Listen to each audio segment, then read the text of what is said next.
Xitoy doiralarining sistemalik assimilyatsiya va boshqarishiga uchrayotgan Uyg'urlar orasidan chiqqan yuqori darajali Xitoy amaldori Nurbakri chiriklash bilan ayblandi.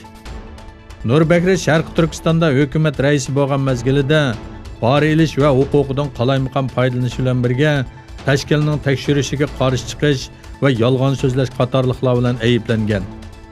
Xitoy Markaziy intizom tekshirish komiteti yana Nurbakrini o'zi va urug' tuqqanlari orqali mol-mulkka erish jinoyati bilan aybladi. Gollandiya Uyg'ur radio stansiyasi va Gollandiya Uyg'ur jamoatchiligining uyushtirishi bilan Gollandiyada Noro'z faoliyati o'tkazildi.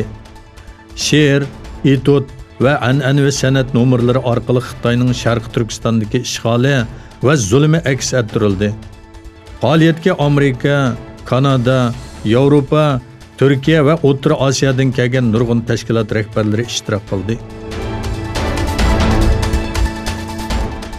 Xitoy doiralari bugun e'lon qilgan yangi bir hujjatda Uyg'urlar bilan turklarning qamdoshlik munosabati yo'q degan safsatani yana bir qatim ta'kidladi.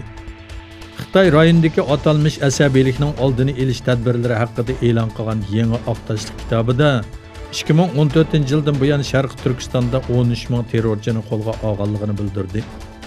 Kitobda radikal islom tahdidining oldini olish tadbirlari va atalmish kasbiy tarbiyalash markazlarining zarurligi yana bir qatim ta'kidlandi.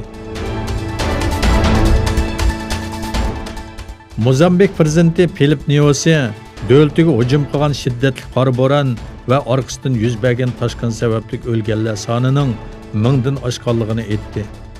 U Mozambik radiosida e'lon qilgan bayonotida ofat sababli hayotidan ayrilgan kishilarning hozirgacha 84 ekanligini, lekin bu sonning 1000 dan oshishi mumkinligini bildirdi.